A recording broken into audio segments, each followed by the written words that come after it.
A very good evening to you all. Welcome to the new month of October. Today is the 1st of 2023. My name is Wadilo Mark Arnold, Mugalu Mohammed on sign language. Welcome to the UBC News Tonight, and without further ado, let's take a look at tonight's top stories.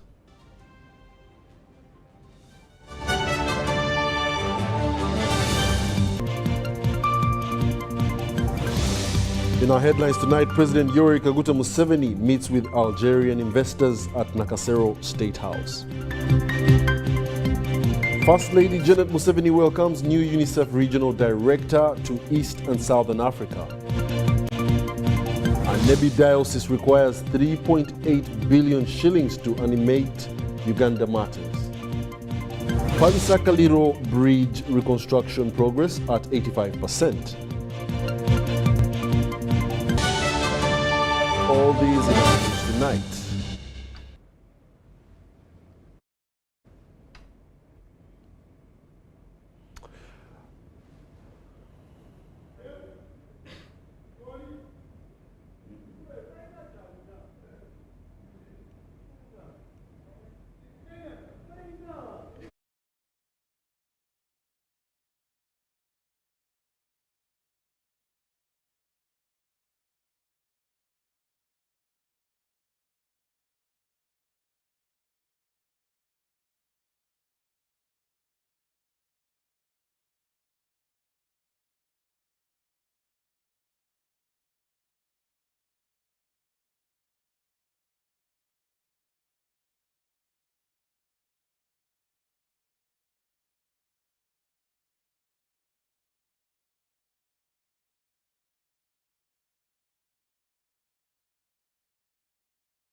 Water, please.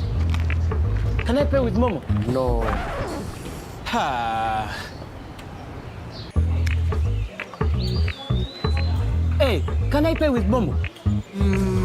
Ha. Here's our merchant Oh, very good. 7 Mega? 20. Can I pay with Momo? Unfortunately, no. Ha. Baby, let's go.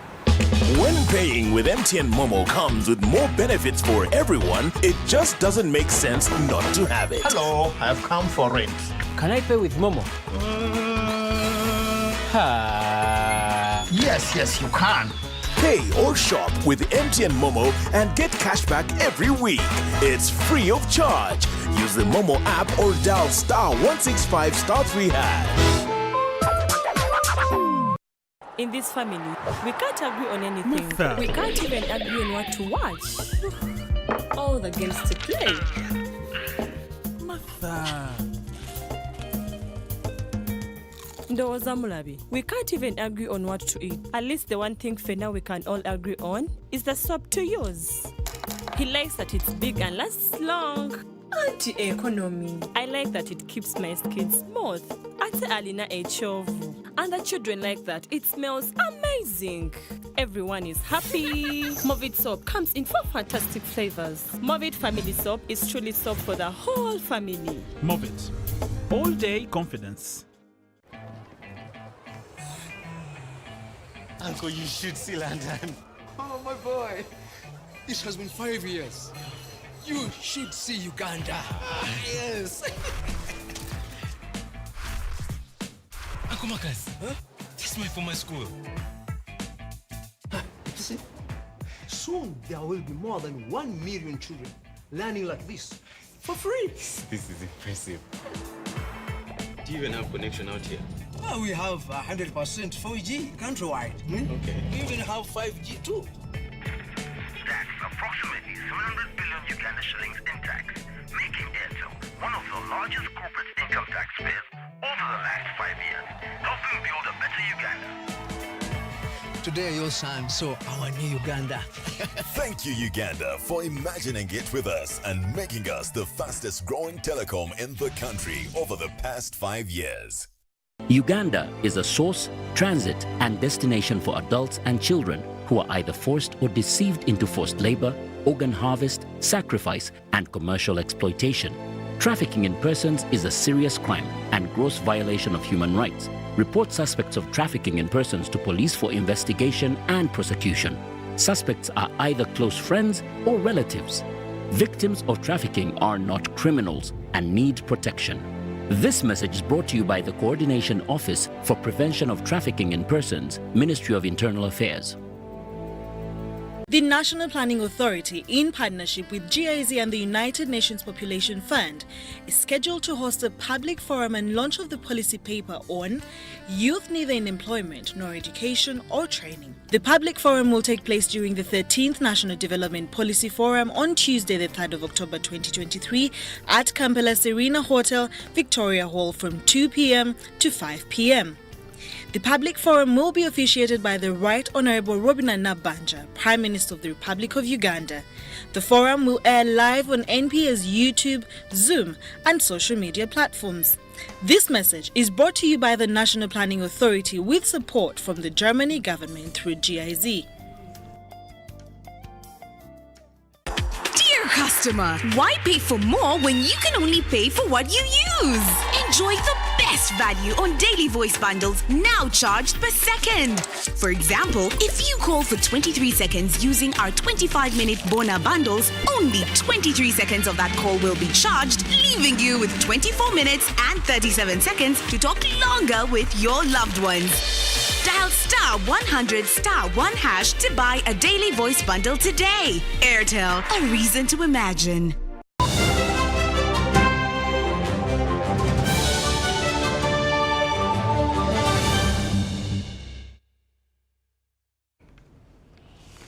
Yes, we do apologize for that glitch, but now we give you the news in detail. To start off, President Yoweri Kaguta Museveni has assured the Algerian investors that Uganda is ready to cooperate with them in boosting trade and investment between the two countries that have had long-standing relationships since the 1960s. The President Yoweri Kaguta Museveni made these remarks while meeting a delegation from Algeria headed by the Minister of Trade and Export Promotion, Honorable Tayeb Zaitouni, at Nakasero State Lodge. A high-powered Algerian delegation which included investors in energy, agriculture, processing, medicine and pharmaceuticals, paper recycling and packaging, and irrigation solutions, among others, also discussed solutions to potential challenges that would affect trade relations of the two countries. President Yoweri Kaguta Museveni noted that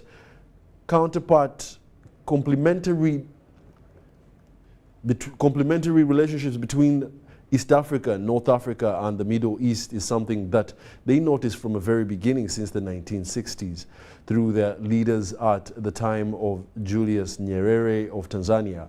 He added that Uganda and East Africa have everything needed to trade with others, especially fresh agricultural products.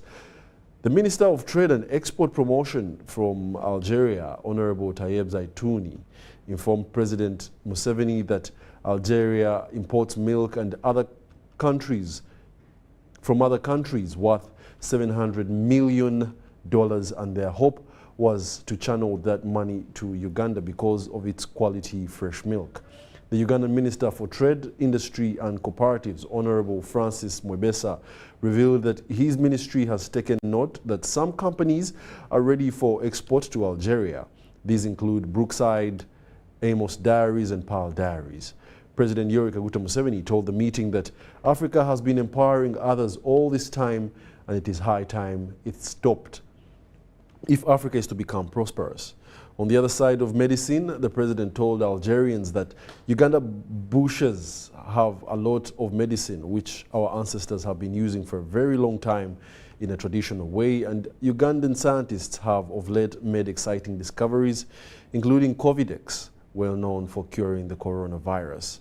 The meeting followed President Yoweri Kaguta Museveni's directive with his counterpart, His Excellency Abdelmadjid Tebboune, President of the People's Democratic Republic of Algeria, in March 2023, that a delegation of Algerian business persons come to Uganda for a mission to explore business and investment opportunities.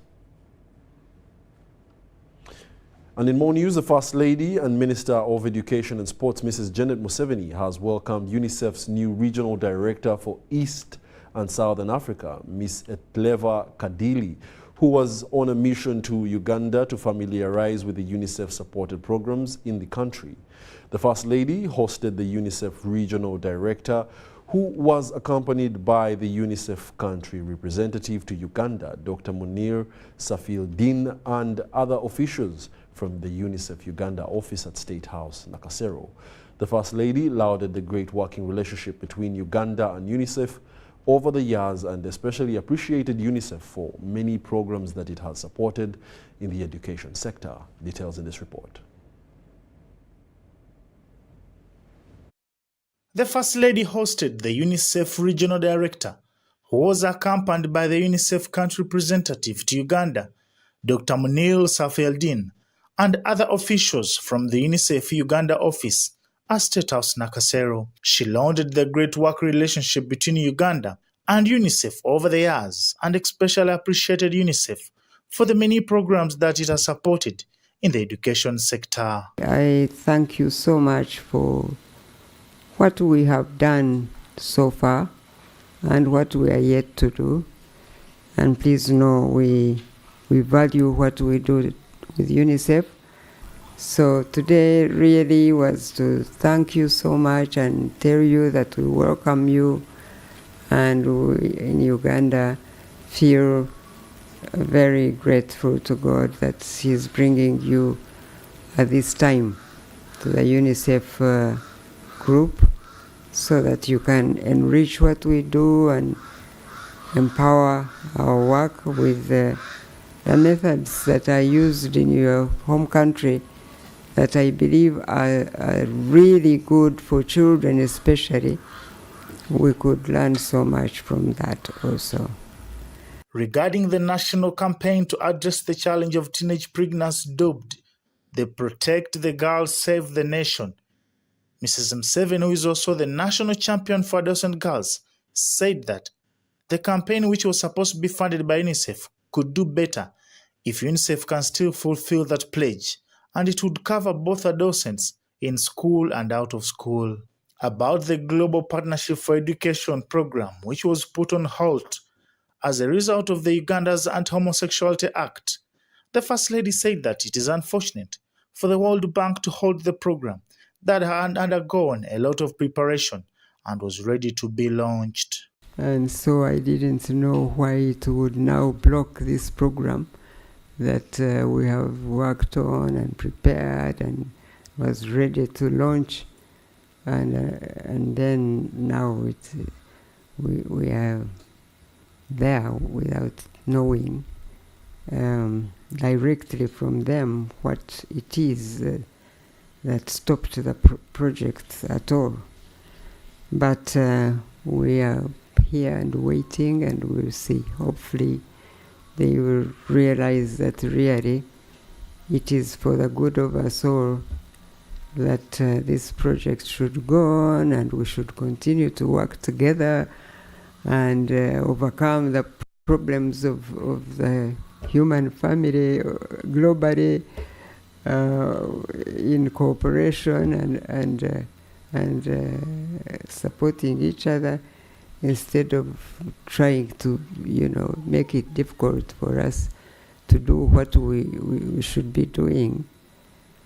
But we will wait and see anyway. The new UNICEF Regional Director, Etleva Kadili, thanked the First Lady and Minister of Education for her leadership and vision for the children in Uganda and for pushing the agenda on education and overall protection of children and girls. She appreciated the universal education that has enabled the numbers of children attending school in primary education to be at 93%, plus government of Uganda's commitment to accelerate closing the gap and supporting the children who lost learning during the COVID-19 scourge. Very privileged to have the opportunity to work even closer with your country and for the children of the country. I'm very pleased to say that I started my journey as the new region director to start traveling into countries with the first travel to Uganda. Very pleased to have had the opportunity to meet really wonderful people and children and to see the passion and how our teams are working hand to hand with your government and everyone else. UNICEF's country representative Dr. Munil thanked Mrs. Museveni for being a champion for the adolescent girl and for effectively leading the campaign to combat the challenge of teenage pregnancies. He reported that UNICEF has so far injected $4.4 million through the different government ministries, departments and agencies at both the central and the district level since the beginning of the campaign.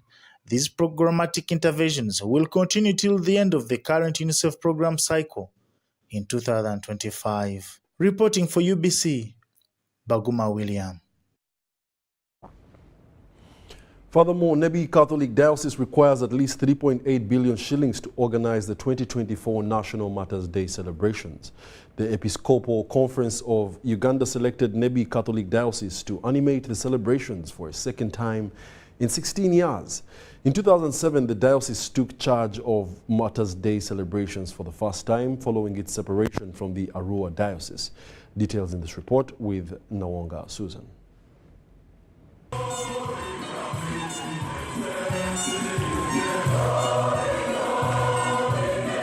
The Catholic Diocese of Nebi, which is under Gulu Ecclesiastical Province, was instituted on 23rd February of 1996 by Pope John Paul II under the patronage of Immaculate Heart of Mary. Under the stewardship of Bishop Right Reverend John Baptist Odama, the diocese was chosen to animate the third John Martyrs' Day celebrations in 2007 for the first time since its establishment. 16 years later, the diocese has again been selected by the Episcopal Conference of Uganda to animate the forthcoming 3rd June 2024 Martyrs' Day celebrations. Because the last time the Catholic Diocese hosted Namugongo was in 2007, and it was a success. The diocese requires a total budget of 3.8 billion shillings to aid in the preparations for the forthcoming Uganda Martyrs celebrations in Namugongo next year. So in 2007, things had not gone very, very difficult like today. By that time, the whole budget was like 22 million to finish the whole function. And so, now it is 16 years down the road. And, as the country keeps growing, also the budget keeps growing up. The economy is not doing very well, so we still have a long way to go. The funds in question will aid activities like the liturgy, communication and media, decoration, construction and sanitation, health, transport, protocol, among others. Catherine Akumu Mavenjina, the representative for the older persons from northern Uganda in Parliament, was selected to chair the organizing committee for the 2024 celebrations. And the first thing that makes Namugongo a day and a success is the liturgy. The liturgy is the very, very important part of it, because without the liturgy there is nothing we can do there. So this liturgy involves a lot of things. It involves the choir training, the welfare of the choir, the welfare of our pilgrims, the welfare of our priests, our bishops, and also the international guests who come. Catherine Akumu, who was appointed chairperson of the organizing committee, also participated in the 2007 celebrations when Nebi Diocese animated the Martyrs' Day celebrations for the first time. The diocese has already laid strategies for mobilization of funds by the central organizing committee, among which includes mobilization from different parishes, political leaders, well-wishers, cultural galas, and fundraising drives. And so we want to start mobilizing money from amongst ourselves. We have held a meeting in every diocese, and so we charged every parish to contribute something. Every parish under GLU Archdiocese has been tasked to raise at least 15 million shillings, while each individual member of parliament under the province also tasked to raise at least 5 million shillings. Parliamentarians, we said each member of parliament who comes from Ganal diocese must contribute at least a minimum of 5 million. Right Reverend Raphael Mony Wokrach is the current ordinary bishop of Nebi Catholic Diocese. The diocese falls under Gulu, Arua, Nebi and Lira province, also known as Ganal province. Susan Naonga reporting for UBC TV. Communities in Yumbe district have benefited from the surgical and medical camp organized by Organization of the Islam Cooperation. The week-long health camp saw many people, especially the elderly, receive differently medical services, including surgeries. And the medical camp held at Yumbe Regional Referral Hospital was organized in partnership with the Society of the Uganda Private Medical Practitioners. Details in this report. This hospital, by design and standard, was supposed to be one of the teaching hospitals in the country. Unfortunately, there is no health training institution in Yumbe Regional Referral Hospital. Yumbe district communities and neighboring districts of South Sudan have benefited from a week-long surgical and medical camp at Yumbe Regional Referral Hospital. The medical camp, organized in partnership with the Society of Uganda Private Medical Practitioners, saw several people, especially the elderly, undergo minor surgeries. 830 have been treated and received the medicines. That is the medical, going through all the services. And of this, we had 1,042 surgical cases. This involved both cataracts and hernias, plus other related conditions. The camp was targeting hernias, but we are surprised that so many surgical conditions. Some of the services that were provided at the camp included optical surgeries, maternal care, and other outpatient services. Most of the beneficiaries included communities in Yumbe district, those from refugee camps, and some from the neighboring villages in South Sudan. We were able to see people coming far and wide. The response was very depth. The last people that we saw coming very far was from South Sudan. That is over 70 kilometers from here. The team, the medical team in the district, did not only benefit from the operations that were conducted, we also got mentorship.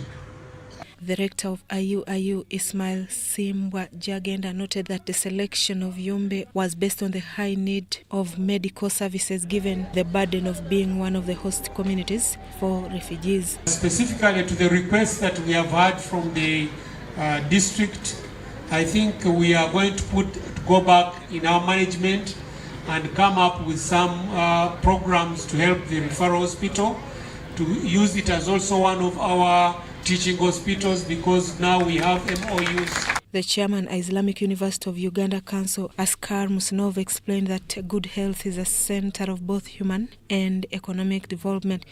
Health is not merely a matter of well-being. It is central to human development, socio-economic progress, and poverty alleviation in our member countries. He noted that the medical camp has indeed shown that there is a high demand for such health services, especially in hard-to-reach areas. We are trying to send those who were struck by this disease back to their families, back to their societies, healthy as they were, to be able to deliver again, to be able to be proud again. He applauded the benefactors for their instrumental role of supporting the health mission, and further called for support to all medical students that have devoted to serve in hard-to-reach areas. Some of the beneficiaries thanked the Islamic Cooperation for the initiative. Apart from the medical camp, the Islamic Cooperation donated some medical items to the hospital, among which included beds, mattresses, medicines,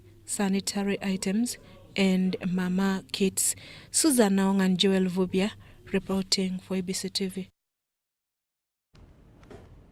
The reconstruction of Saka Bridge connecting Kaliro and Palisa districts is on course, with progress standing at 85%. Now, this implies an end to the predicament that traders and road users have endured since 2019. The project engineer at Uganda National Roads Authority, Mairez Tayebwa, says that the project is valued at 7 billion shillings and is fully funded by the government of Uganda. In October 2019, we found lamentations from the locals here over the bridge connecting Teso, Bukedi and Busoga sub-regions collapsing due to heavy rains. The situation at Saka Bridge of Kaliro and Parisa districts attracted the attention of government, including the Natural Resources Committee of Parliament. So it's something very urgent that requires urgent attention. 4 years later, this is the result of the attention that government paid. And UNRWA is in charge of the contract. The process to reconstruct this bridge is bearing fruits. The project is 4.5 kilometers, and we have a bridge which is 60 meters long, and it has 3 spans. Each span is 20 meters, and it has a clearance of 6 meters. The contract was awarded to Arab contractors in July 2022 with a timeline of 30 months. The project periods were 3 years, including the design, but the level we reach now is we passed about 85%. When we check the site now, we will find that what is remaining in some earthwork with the deck slab, casting concrete, and maybe the end of this year we can finish 100%. It means that we are ahead about 1.5 years. This implies that the project completion and handover that was meant for January 2025 may be brought forward. Just we start from the first day to do the mobilizations and to do the diversions for the waters. Then we succeed to be ahead 1.5 years. And we promise that maybe in January we can deliver this project 100%. We are supposed to finish in January of 2025, but the contractor is ahead of schedule. If he keeps up the pace, he can even finish before that time. Local government leaders are equally impressed with compliments from the director, Manifesto Implementation, Willis Bashasha. I want to thank the UNRWA team for sourcing one of the best contractors, Arab contractors, who are doing a tremendous work here in Parish and the other areas in Uganda. The people of Busoga and the people of Parish depend on one another, so that means crossing the river every now and then is a must. Definitely this goes a long way in improving the interconnectivity of the Bukedi and Busoga sub-regions because of this facility. Willis Bashasha has been on a mission to monitor Manifesto implementation progress in Eastern Uganda. He sees an opportunity for resumption of normalcy. This one being one of the presidential directives, it also adds to the intended objective of improving the connectivity within the country. Saka Bridge collapsed in 2019, paralyzing movement, work and business between Kaliro and Parisa districts. Henry Okrut, UBC. In more news, Makerere Chikoni youth have showcased their dedication to environmental preservation and blood donation. They initiated an awareness campaign with their community, stressing the critical importance of maintaining a clean environment while encouraging active participation on both cleanup efforts and blood donation drives. Makerere University Guild President Maseruka Robert says students are now solely focused on academics but are also committed to the well-being of their communities. This was during a general cleaning of Makerere Chikoni by Makerere University students as part of their corporate social responsibility. This has always been happening in the last governments that have been in the 88th, we saw it in the 87th and so on. So, but this time around, how special it is we have brought very many people to involve into the work of cleaning Chikoni. We understand how important the environment is. So our work as Makerere University, besides us being intellectuals, is to make sure the people and the places around us are living in the best environment. The Chief Executive Officer of DM Climate View, Musiri David, emphasized the value of a healthy environment, stressing the irrefutable connection between environmental preservation and human well-being. The world is suffering from what we call a climate crisis. And we would want to tell you, very many people were talking about the Third World War. I want to tell you that the Third World War is a climate crisis. Following their environmental cleanup activities, the youth congregated for the noble cause of blood donation. A representative from the blood bank, Ariho Franco, encouraged the youth to make blood donation a regular practice. The whole world, there is no machine that makes blood. The only machine that makes blood is me and you. Which means if the public or people ourselves don't donate blood, that means we shall never have it. And yet, in the hospitals, there are people who need that blood on a daily basis. Makerere Chikoni demonstrated their commitment to societal responsibility through active engagement in environmental preservation and blood donation. Sudat Kaye and Benon Mukwaya, UBC News. In more news, Senior Presidential Advisor Professor Ephraim Kamuntu and also Minister for Justice and Constitutional Affairs has advised women and youth to embrace the parish development model, which comes as a collateral-free project to grow enterprises. This was in Rukunjiri, where the youth and women confirmed that funds accessibility is a major hindrance. The cry of the women and youth has been proved by Rukunjiri Farmers Savings and Credit Cooperative Society's General Manager, Patience Atuhiaire, who is lobbying the government for funds to save the situation.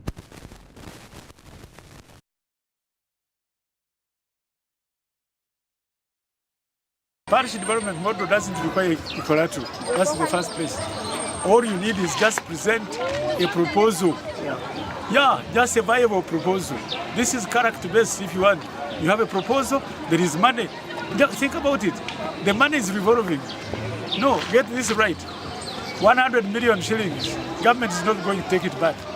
All it has done is this money, you borrow it, you pay it, it replenishes itself.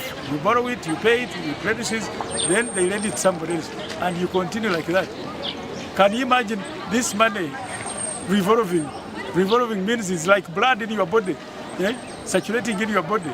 But you must, what you need to emphasize, abanyaji, defaulters, you should be hard on them, because the moment you don't pay, then the money is not revolving anymore.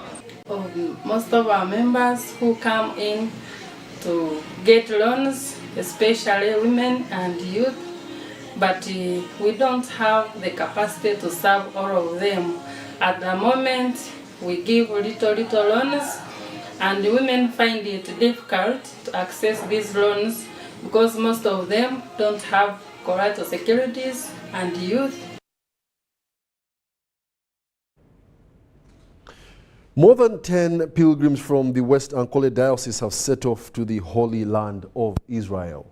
The team, led by Reverend Canon John Kateba, set off to the Holy Land at Chitara Church of Kampala, Church of Uganda in Kampala. Israel is one of the most popular pilgrimage sites for Christians, Jews and Muslims, where pilgrims visit to explore the history of Jesus. The pilgrimage helps people to live their lives as a journey in reflection of Jesus Christ. In the Holy Journey to Israel this year, a number of pilgrims from West Ankole Diocese have set off for pilgrimage to the Holy Land. So we have pilgrims from the western part of Uganda, that is West Ankole Diocese, and they are ready to go. The team, led by Reverend Dr. Canon John Kateba, set off at Kitara Church of Uganda in Kampala. We are going to commission them as our representatives, and then they go and bring a message to us later. In a service for pilgrims before their departure, Dr. Canon John Kateba reminded Christians that their pilgrimage is part of their service to God and not just an ordinary visit. I would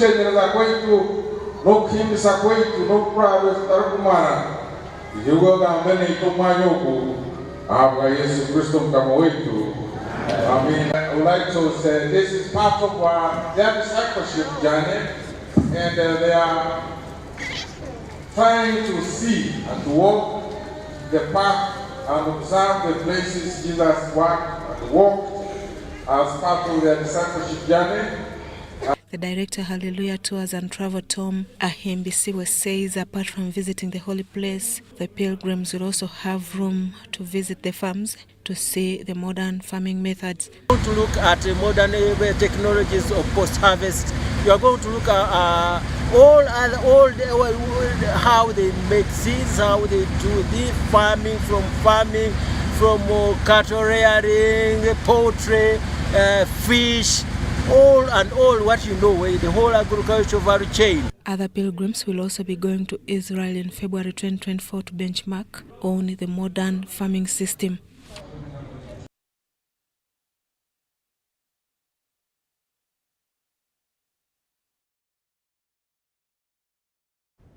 Now, 19 months ago, under the command of the then Mountain Division Commander Major General Kayanja Muhanga, Uganda Police's Defense Force launched artillery and aerial bombardments against the Allied Democratic Forces, ADF bases in Eastern Democratic Republic of Congo, including Mukakati.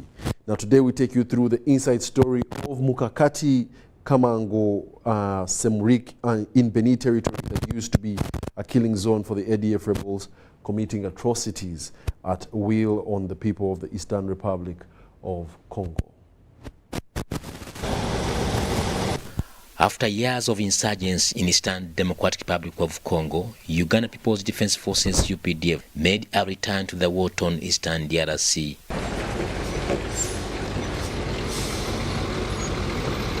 The first UPDF contingent entered Eastern DRC through Busunga, Nobiru border, Kamango, Mukakati, was under the command of Major General Kayanja Muhanga that conducted both aerial and ground force offensive on ADF camps on 30th November 2021.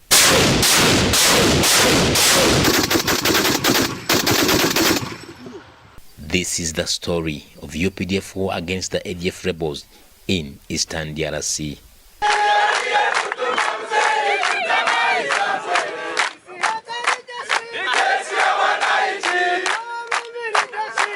Major General Kayanja Muhanga in 2022 was promoted to the rank of Lieutenant General and appointed Land Force Commander, was replaced with Major General Diko Loom as Operation Suja UPDF Contingent Commander. Her command he has maintained up to date. Under his command, Major General Diko Loom has dismantled several ADF rebel networks and their major training wings and camps in Eastern DRC. Under their new approach to a guerrilla war tactics that the ADF rebels are resorting to, UPDF is targeting the smaller splinter groups of ADF rebels who are now in disarray, figuring out their routes to their Ugandan homes. However, the question that remains a puzzle to many is whether Major General Diko Loom and UPDF troops will stabilize Eastern DRC after many years of insurgents. Defeat the terrorists here. Once they have space for recruitment, then they rejuvenate. And this is what happened with ADF. The third factor is space. The fact that Eastern DRC was available for them within a governed area, that gave them space to rebuild. In the land of different armed groups, violence and illegal guns has been the order of the day for many years in Eastern DRC. After years of insurgencies, ADF top commanders married Congolese women, and this led ADF to expand more. Person I succeeded, and that is none other than Lieutenant General Kayanja, who is now the commander of the UPDF Land Forces, undertook onto these operations jointly with the FRDC, and since then the UPDF has achieved a lot.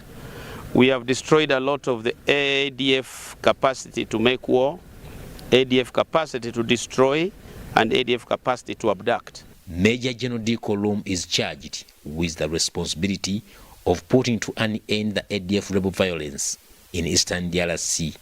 A mission is determined to execute at whatever cost. The presence of UPDF troops in Congo is hinged on an MOU signed between President Felix Tshisekedi Tshilombo and President Yoweri Kaguta Museveni, aimed at flushing out the ADF rebel group from their safe haven. Major General Diko Loom's terms of reference is to protect civilians and disarm the ADF rebels once and for all. General Loom is not underestimating the task ahead of him. We tend to warn our soldiers to always guide against that, to keep it in their mind, in the back of their minds, that UPDF is there for the people. Whether in the DRC or in Uganda, we are there for the people. And that's what we tend to ensure our soldiers don't forget about. Day and night, UPDF and FADAKA forces are on the lookout for the enemy. UPDF operate jointly with Congolese army known as FRDC. General Yoweri Kaguta Museveni, the commander-in-chief of the armed forces, deployed the deadly, well-equipped mountain division troops. The troops is well-versed in urban wartailism, street fight, mountain fighting, and guerrilla warfare. To the UPDF contingent under the command of Major General Olom, Eastern Congo that has been engulfed in armed violence for over 20 years, with Congolese civilians suffering most, is not exceptional from the battles. A surge in violent activity by Allied Democratic Forces ADF has demonstrated the growing annoyance by this armed group operating both in Uganda and Democratic Republic of Congo, with women and children being wounded in this war and young innocent girls raped, abducted at age of 14, 15 and 16 years, sexually abused, and the trauma can be vividly seen on their faces. The ADF rebels normally target young girls, mainly for sex. Major General Diko Loom's toughest assignment is to rescue all abducted women and children from the hands of the terrorists in the jungles of North Kivu. With this joint operation that is manifesting in all these areas in the Eastern Congo, especially in Ituri and North Kivu, the population have started coming back to the roadsides. The population have started going back to where they had been chased by the ADF. The ADF has been put under a lot of pressure. They don't have anywhere to get food. We have followed them everywhere. The ADF have now started releasing some of the few children that they have been capturing. We have recovered a number of them. I think soon UBC should show them to Ugandans, these kids that we have rescued. And all these kids rescued look extremely malnourished. The joint military operation is progressing well in areas of Mwalika Valley, Mambasa, Manzobe and Erengeti, where the joint forces are committed to defeat the ADF amidst critiques of Operation Suja. The ADF entered the Congo from Uganda after being defeated in Renzone Mountains between 1996 and 2000. Since then, they have been attacking villages, looting and killing civilians in Eastern DRC. The Operation Suja to succeed, General Diko Loom introduced seismic activities within Congolese liberated communities and had gathered a lot of information about ADF. This has led to the killing of many ADF commanders, many captured, ammunition recovered, children and women have been rescued. Currently, UPDF is enjoying the fruits of engaging Congolese civilians to end the ADF war in Eastern DRC. Teresa Sida Haruna, UBC News. Well, thank you, Haruna, for always updating us on what the UPDF and FADAK armies are doing in the Eastern Democratic Republic of Congo. Now, Simon Semuju, a resident of Ndeba, Lubaga Division, finds himself in a precarious situation and has made an earnest plea to government for assistance and security for himself and his family. His plea stems from his allegations against Yiga Francis, his former employee, who he claims attempted to end his life several times. The root cause of this dire conflict revolves around a land dispute dating back Yazinindeba Lubaga Division. The land in question is titled in Semuju, Simon's name, and he asserts that he narrowly escaped 3 separate attempts on his life. A detailed report follows. A resident of Ndeba, only identified as Simon Semuju, is seeking for government's intervention in his ongoing feud with Iga Francis over a piece of land. Naye nafunako okuyambibwa ku poliisi embeera nekkakanamuuko naye nga kyekyokunzita takijjangawo era akyakyagala. Ettaka liga lyazibirako ekkubo gye liri eriri wali ekyengula okuli akasomero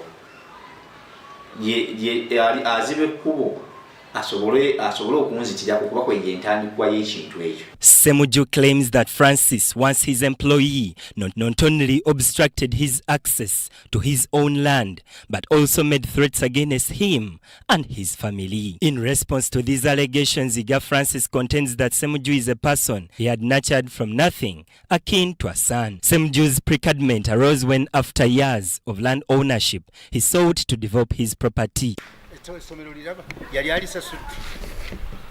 ayagala ekkubo liragewa anti kati tasasulangawo kikomera kubanga wantu sikikomera ng'ojjawo toileeti zino ng'oyita wano ng'otuuka mu kifo kino. Mwalimu ddiiru oba mwalimu abantu kye bandiyise ddiiru okuba nti waliwo ekkubo eryali ligenda okuyitamu lye bayita Entebbe Express nga balisuubira okuba nti ligenda kuyita mu kitundu kya wano. Ab'amaddu amangi baatandika okikozesa ng'omukisa okugula amataka nti yino legenda okujja okusasula abantu nga balinawo obwaka. Siibangako n'olunaku n'olumu ng'ajagala okuwamba mutaawe kuba mutaawe yali mutabani wange wano ng'aze mukozesa. In pursuit of an agreement regarding access to his land, he approached Iga Francis, who categorically refused to grant him passage, even after Semuju offered him 10 million. Subsequently, Semuju resorted to legal action, which culminated a courtroom victory against Iga Francis. Nazibe ekkubo nemuwa nenjala tuteese naye nga takkiriza kuteesa. Bwe yabanga akkiriza okuteesa n'agamba mukate miliyoni 2 ozimpe nkuwe ekkubo. Naye muga ngenda kuwa miliyoni 10 kubanga ettaka lyange ate teri kyapa kifuluma nga tekiriiko kkubo. Semuju further alleges that Iga Francis, in a shocking turn of events, sent 3 hired assassins to take his life. Fortunately, he survived these attempts, attributing to his survival to divine intervention. Obwenkanya iyo government eyingire mu nsonga eno erabe ekituufu kubanga abantu kinoomu batta abantu naye nga ne bawayiriza government ngono yessa abantu. N'ono omusajja yagala okunzita yagula ebibinja 3. Ekibinja ekyasooka ne kirya essente ne kitakola. N'agula ekyokubiri nga gamba kiri ekyasooka kiruddewo. Various residents in the area have shared their perspectives on the ongoing conflict between Iga and Semuju, shedding light on the complexities of the situation. Yakwata Simon nga iganga mazuka kasanti oragenda afe polisi nende nechima Simon nemutwala nemutusa ku CPS bamuka kasanti ayino kufa kubanga mbibinja byali yaguze mwana mwe bibinja ebikolegana ne government Musayiga yagula wano era bwe mmanyi nti ye mukoze wa wano era erandirodi waffe ngamuzinjize kuzimba kakalina akafaanagana akakomuzeyi n'amukwatira ensawo za seminti. Simon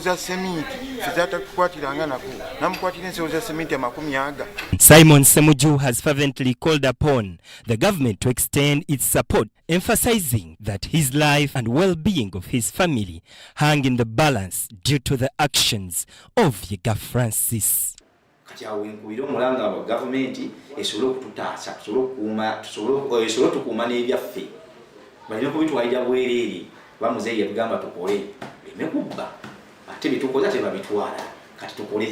Jamil Sekaja and Mukwaya Benon, UBC Tonight. As the Catholic fraternity across the world celebrates special St. Teresa's Day, pupils at St. Teresa Namiryango Girls Boarding School have been urged to remain focused, diligent and obedient at all times. This was the special message packaged in Reverend Father Gerald Wachibugu's rich sermon during the celebration of the feast day at the school.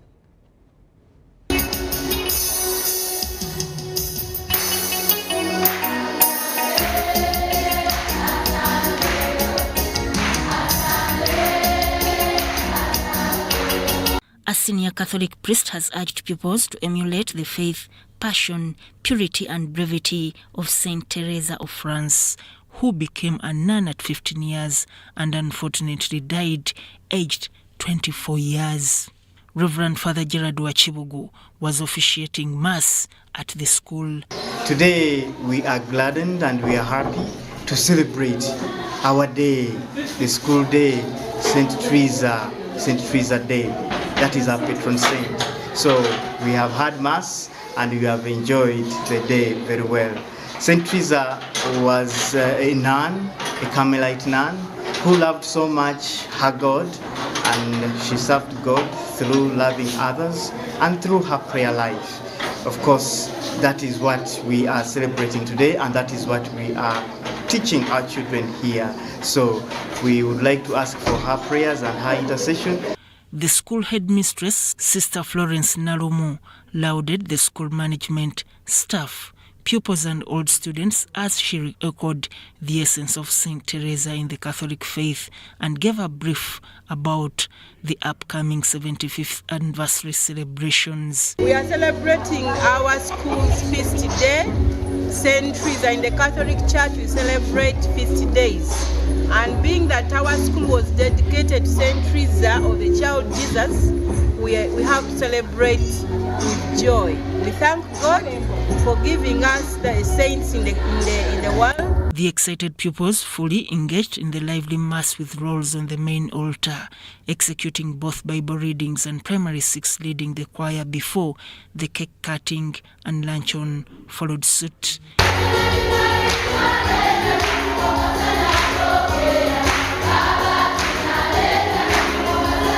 The school's Director of Studies, Gerard Tenywa, explains how religion can be integrated into the new curriculum of education. When you look at the new curriculum in relation to the development of the younger girls, somewhere, somewhat, it may cater for their development, but you find out that there are still things that are left out that will help them to remain self-reliant. Because the government talks of equipping them to have the skills, but the logistics to use are not there. The 1949 founded school in Mukono district is strongly hinged on the Catholic values and pillars with over 1,000 students. So that Kaye and Vincent Wamundu, UBC News. So we'll take a short commercial break and return with business. Please do not move an inch.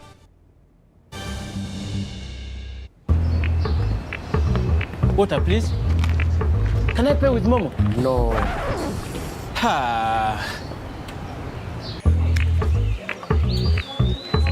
Hey, can I pay with Momo?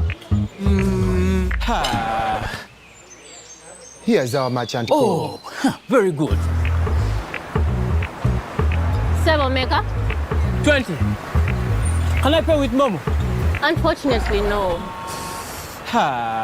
Baby, let's go. When paying with MTN Momo comes with more benefits for everyone, it just doesn't make sense not to have it. Hello, I've come for rent. Can I pay with Momo? Yes, you can. Pay or shop with MTN Momo and get cash back every week. It's free of charge. Use the Momo app or dial *165*3#. The woman UMA Trade Fair for this year brings you the Black Friday earlier than ever before. Get ready to buy what you need at a 50% discount. Home appliances like fridges, cookers, TVs and so much more. Boda bodas, tukutukus, soap, detergent, cooking oil, sugar, rice and so much more. Don't miss to get what you've been longing for at a discounted price of up to 50% at the UMA Trade Fair Black Friday from 3rd to 10th October. Proudly sponsored by Total Energy, Science, Technology and Innovation Secretariat, Stanbic Bank, Uganda Breweries Limited, Tembo Seals, Uganda Bati, Simba Automotives, and Node Group. Uncle, you should see London. Oh, my boy. This has been 5 years. You should see Uganda. Yes. Uncle Marcus, huh? That's my former school. See, soon there will be more than 1 million children learning like this for free. This is impressive. Do you even have connection out here? Well, we have 100% 4G countrywide. Okay. We even have 5G too. That's approximately 700 billion Uganda shillings in tax, making Airtel one of the largest corporate income taxpayers over the last 5 years, helping build a better Uganda. Today your son saw our new Uganda. Thank you, Uganda, for imagining it with us and making us the fastest growing telecom in the country over the past 5 years.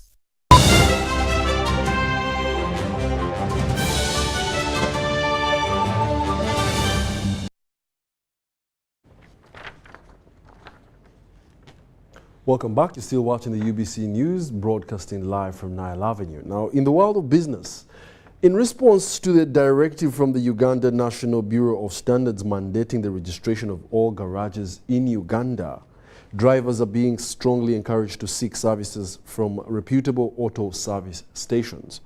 This concerted effort aims to reduce the alarming incidence of road accidents in the country, particularly along the Kampala-Mbarara Highway.